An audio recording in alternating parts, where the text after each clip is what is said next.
As youth pastors, how can we parent in a way that makes our kids love Jesus and the church?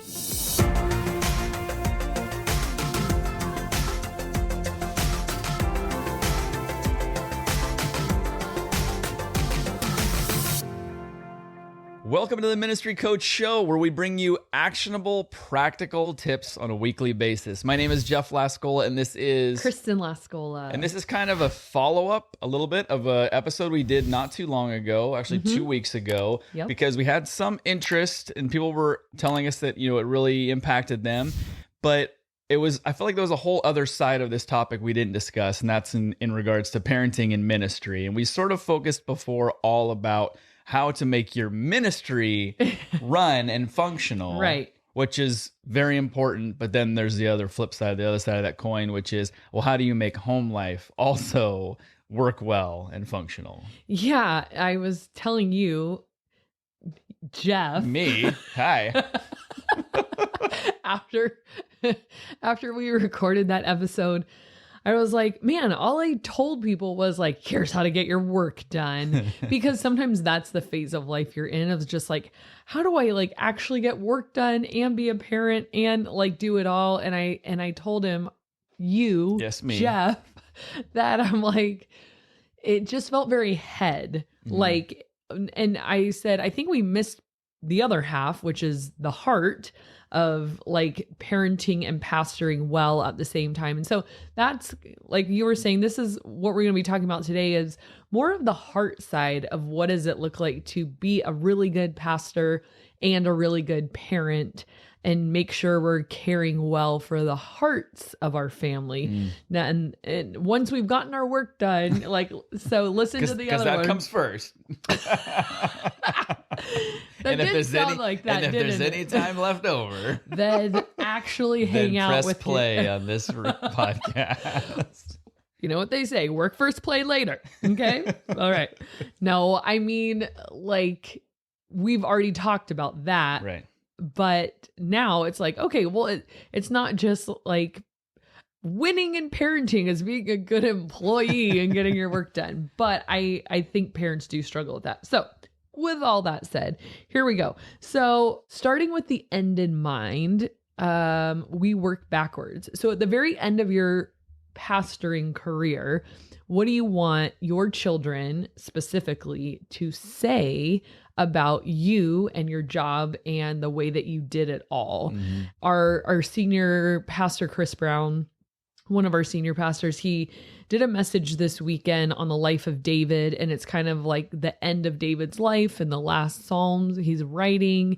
And Chris said this phrase, which I'm like, man, that's like a gut punch. It was, at the end of your life, it's either about God and people or people and regrets. And kind of that idea that a life well lived will be a story about how you loved God and how you loved people. And you don't want it to be a story about how you didn't love people. And it would be the end of your life would just come to this regretful, I should have prioritized my relationships. I should have made amends here. I should have focused more on my children or my family or whatever. Nobody wants to get to the end of their life. And he made the point, no one's like, man, I should have done one more email or got that one more bid in or written that one more song. It will not amount to that. That's not what your life will amount to. And that's not what people really truly remember you for. And so how do you want your kids to remember your career?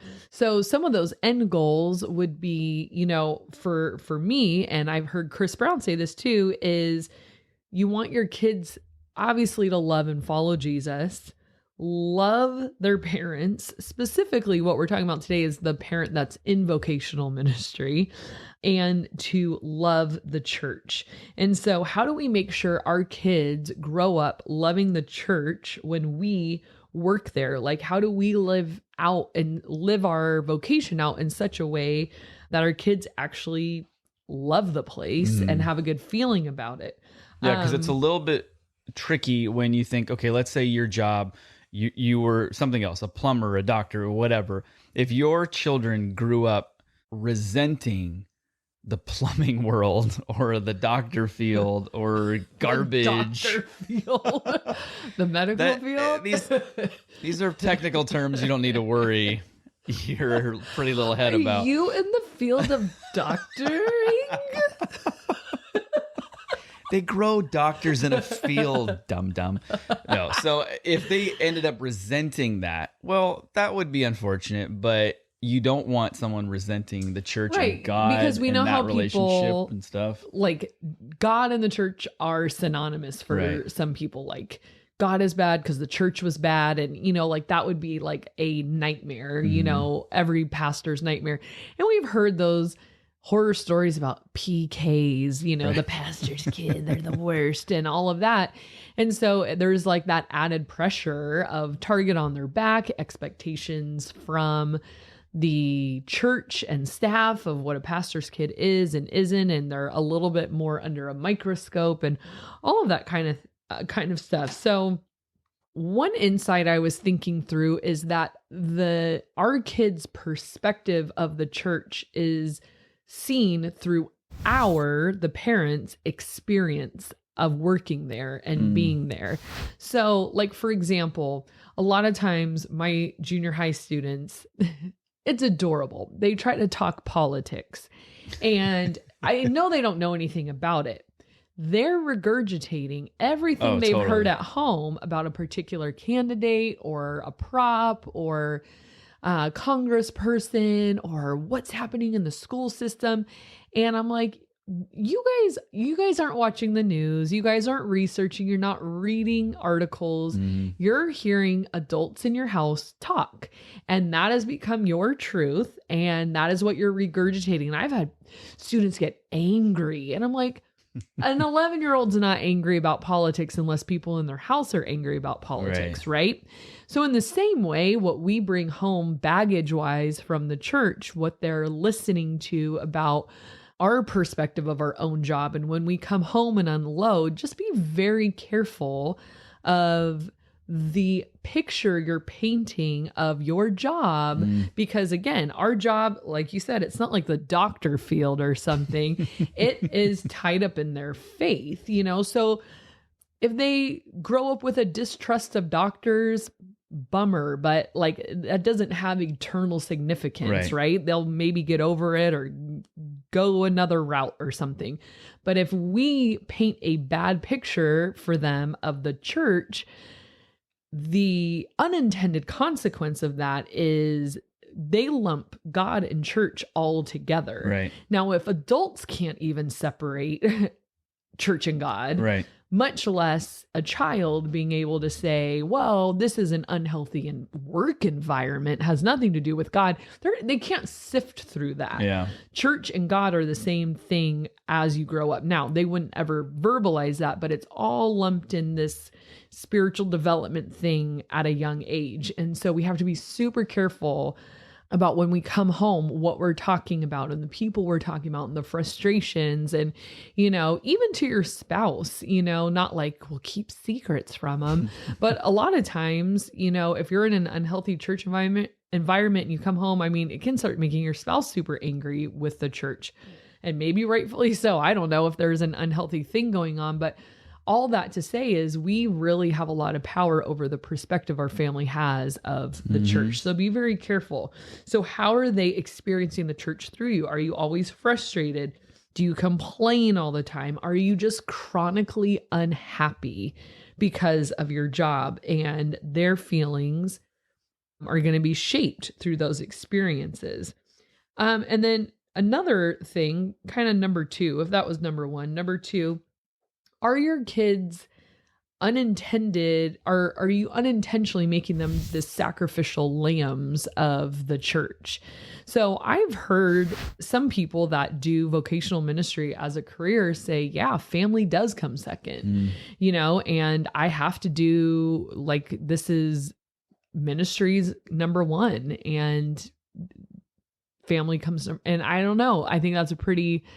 I think you could make probably a better argument to say, well, your first ministry is your family. Yeah. So if you're not doing ministry there, then who cares about the ministry that you're doing at church? Because the truth is that somebody else can do your job. You know, like I think we forget how replaceable we are at church. And you're like probably like a pillar of your church and people love you and you know everyone and the kids love you and all those things. Yeah. If you quit or got fired 6 months from now, you would be very obsolete. Let's just say that. I really believe that. Yeah. Someone else would come in, they'd be new, they'd get trained, they'd probably do a pretty good job after a while. You're super replaceable at your job. And I think that's a pretty humbling way to look at, like, yeah, if I left, but think about, are you replaceable in your family? Like, you leave there or you leave a trail of destruction. Nobody's ever getting over that. It's not like, well, we got another parent and they came in and in 6 months, who was that other lady? Who was that other guy? It doesn't work that way. And I think the danger is, you know, pastors can kind of make church their mistress. What's a boy mistress called? Isn't it weird that we don't even have a word for that? What does that tell you? I'm just going to let that sink in for a second. Maestro? Maestro. El maestro and maestro. I don't know. There probably is a term. There probably is, but the fact that we don't know that says a lot. Also, why are there never changing tables in men's bathrooms? There are. Not all of them, but a lot of them. Okay, and good. They're gross too, like the rest of the men's well, they're in there. They're in there. So good. I don't know if any of you guys know what to do with them, but they're there. Okay, they do. Yeah, but so keep your role in perspective. It's a very high calling to be a pastor. It is. We've talked about that before, how I think it's the best job in the world. It's the most important job in the world, especially being a youth pastor. But at the same time, it's not higher than being a parent to your children. Like, I just don't think anything is going to trump that. So making sure we're not unintentionally making our children the sacrificial lamb of our ministry of like, I will stop at nothing. I'll work all the hours. And because number 3, kind of moving into that, is work can be a little bit addicting. And the reason why people do make work their mistress or mistro is because, like Jeff and I have talked about this before, sometimes it is easier to be at work than to be with the kids. Because work is a different, like at work, you can, sometimes I feel more successful there. Like, I feel like I'm doing a better job because I know how to do it. And, you know, people listen to you at work and do what you ask them to do most of the time. And they eat their food. They, you know, can go to the bathroom by themselves. Go to bed at night. But yeah, it can be a little bit addicting because it is easier and you get accolades and you feel successful and you feel accomplished, where parenting is just such a vague measurement of, am I doing good or not? And this day was really hard and everyone was fighting and I felt like a failure. But at work, I felt like I got my work done and I did a good job and people gave me a pat on the back. And, you know, like there can be this addictive nature of that. And so we can tend to want to put more of our efforts and energy there and leave the dregs of ourselves for our family. And, you know, we went to this marriage thing at church recently, and it was this pastor and his wife, and they were talking about their marriage throughout ministry. And she said, you know, when he would get home, she was always so mad because it was like, they all got your best and we're getting your worst and you have nothing left for us. And, you know, you've said that before, like, you know, would you talk to this person at church that way? And I'd be like, no, I'd lose my job. No, you know what I mean? But sometimes it can be easier, like to work than to be a parent. And so I think you can find yourself, like, it might just be this like heart check, gut check for a minute of like, where am I putting the bulk of my effort? Where am I putting the bulk of my energy? Where am I, am I becoming addicted to the praise over there? And so neglecting the effort at home, and your family will suffer because of that. If you make church people the priority, I want to win them over, but you people, who cares, And so, and that's another thing, is like being consistent of who you actually are. This is another one, is living out your faith for your kids to see at home. It's not like, oh, mommy or daddy is such a nice person at church and everyone loves them. They come home and, I had a moment like that the other day. We were setting up our 9 square, and one of the girls, we were like playing around, and she's like, Kristen, you're always in such a good mood. You're always so fun. And then she looked at Annika, our 9-year-old, and she's like, is your mom like so fun at home? And she was like, well, not to be mean, but, and I was like, oh, exposed. And it was like, I mean, who could be fun 24/7? Okay. I try, but it was like a moment where I was like, man, like who church people think we are versus who our family knows us to be. Like, I don't think we could be perfect in that. Like, all right, kids, we're going to play dodgeball, 3, 2, 1. But I think at the same time, being consistent enough that your kids don't see you at church and be like, faker, like gross, like, oh, you can be so nice to these kids. And then you come home and you're like, stop, clean this up. You guys run, and I think that's just hard. And then I think, again, an unintended consequence of that is like, you go to church and pretend. That's what we do. We pretend to be nice. We pretend to be good people so that we're, quote, good Christians. It's confusing to a kid, but as pastors, we kind of put on our pastor self, and we know who we're supposed to be. But is it genuine enough to where we all have a work persona for sure, and we're different. I'm not saying that, but you know what I mean. And that's challenging. Yeah. You belch a lot at home, but then again, you belch at work too. So I guess that's I was at a meeting today. That's true to who you are. We had this big staff meeting, and someone burped. It wasn't me, and everyone you got jealous. And everyone's like, Kristen. That's what you're known for. I was like, that for. Wasn't me. And then, by the way, it would have been way better if it was. That's what they said. They're like, hers are way louder. I said, I'll take requests. I will say your name the next one I get. And Lena's like, oh, do me. I'm like, okay, hold on. I need a LaCroix. So yeah, I'm kind of famous for my burps. There you go. Yeah. I can do a compilation maybe on this podcast one time of all the times she's belched that I've had to edit out during the podcast. I have a very healthy gut. That's what that means. Okay. So don't send your kids mixed signals. And then another one, like, don't make your kids jealous of the people at church getting your time. I knew a pastor at another church a long time ago, and his kids are all grown up now, but they're still bummed. Their relationship still isn't quite what it was because they always felt like he put the other kids ahead of them. And we're like, why do you take them out to coffee? Yeah. Why do you take them out to lunch? Why do you hang out with them? And like, he never hung out with his own kids. It was just like, they kind of had experienced that for so many years, and it's still a really sore subject. Wow. And they're all like grown now. Like, wow, making your own kids jealous of the time you spend with the other kids. That's hard. Yeah, that cuts deep. So kind of some of the closing, like, bottom line questions to, I guess, grapple with as we wrap it up is, who's getting your best? And is it the right people?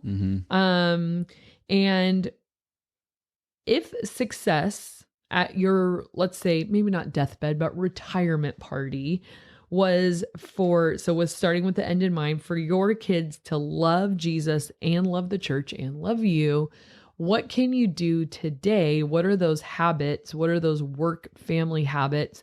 And your calendar will tell us a lot about that, how you're spending your time. what do you want them to be able to toast at your retirement party with a genuine spirit, you know, of what do you want your kids to say about the way you worked and parented for the course of your career? Yeah, that's pretty heavy. That's a lot of stuff to really think about and ponder.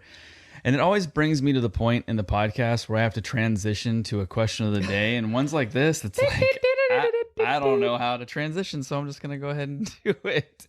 Question and now here's Jeff, the kooky zany Now that we're guy. all depressed about who we are and all the things that we need to change. Was this depressing? You're not a pastor. Don't worry about it. Oh, I'm free. I can do whatever I want. All right. Question of the day is, what is a gift that you always wanted as a child, but never got? I wanted a Power Wheels so bad. Like the motorized little... Yeah, so it's like a car, but it's big. Like when you are 80 and can't walk, I will get you when I get older, the elderly version of that. I wanted the Power Wheels Barbie Jeep, and it's those battery-operated cars, and you get to drive. One of my neighbors had one. It was this family. They had like 4 kids, and they would drive it around our cul-de-sac, and they would let us drive it. And I was just like, oh my gosh, like that's all I need in life. Even after driving it, you still wanted one? I mean, they go slow, but they're really slow. That was what killed it for me. I always wanted one of those until, again, a neighbor had one, and I was like, oh my gosh, like, can I ride that? And they were like, yeah, and everyone else is on bikes, just doing laps and circles around me. Like putting. Yeah, I was like, never mind, let's switch. Like that was. I don't know, just something about the thrill of I'm a kid and I'm driving. Like I'm a kid and I'm driving. Maybe they make them faster now, but they were bad back when I was a kid. Well, I feel like no one ever had it charged. That's why they'd always be like, it's out of juice, and I'd be like, plug it in. Anyways, what was yours? There was a WWF. Like, this is how far back it goes. WWF, not even WWE, little wrestling ring that had like the turnbuckles and the... Like a real life size for you or that for would be like awesome. No, just figures? like a toy, like action figures. And I just thought that was the coolest thing. And I always wanted one of those and never got it. And it's something I was thinking about it the other day. And I was like, I don't know. There's a small part of me that even though I don't ever watch wrestling, I think I kind of want one, but I'll refrain. I'll let that be just something I don't know that the I never difference have. between a WWF and a WWE. I don't know. At some point, they changed the name. That was how far removed I was from all that. I think it's now World Wrestling Entertainment or something. There's going to probably be some youth pastors out there that are correcting the lingo, and go for it. Put it down in the comment section below. Kirk Jones, I'm talking to you. Just kidding. No, so let's do a community comment of the day. I love this Pat. Yeah, let's end on a high note. Since Kristen is so depressing. And then we talk about presents that we never got. This is a high note. I'm wearing black today. Here we go. This is from It's Mike. raining outside. This is from Micah Miller, and she says, I love this podcast. Thanks for always giving tips that can be put to use immediately and start seeing more fruit from my efforts. And that is the goal. Woo! Thanks, Micah. I really appreciate that. Love her. Every week we try and come with something that once you listen to it, you can take away and implement into your ministry, because there's a time and there's a place for the theoretical, you know, how can I change my mindset and this and that, and that's all good, but that's not usually what we do here. Yeah, and that's intentional. Like, we want it to be something you walk away with. What did I want when I first started? Tell me what to do, right. Someone. Don't just, I wasn't at the point where I could take theory and turn it into practice. Yeah. Yet here's this idea, figure out what that means for you. Like, I don't know. I just got here. Give me a checklist. I have no help. Give me a PDF of game instructions. Well, thank you guys so much for watching and listening, and we will see you next time. The practical tips that you can not only implement, but excrement. How can we as youth pastors parent in a way that like maybe you're working, whoops. Well, you're in luck because we have 7. I hate myself.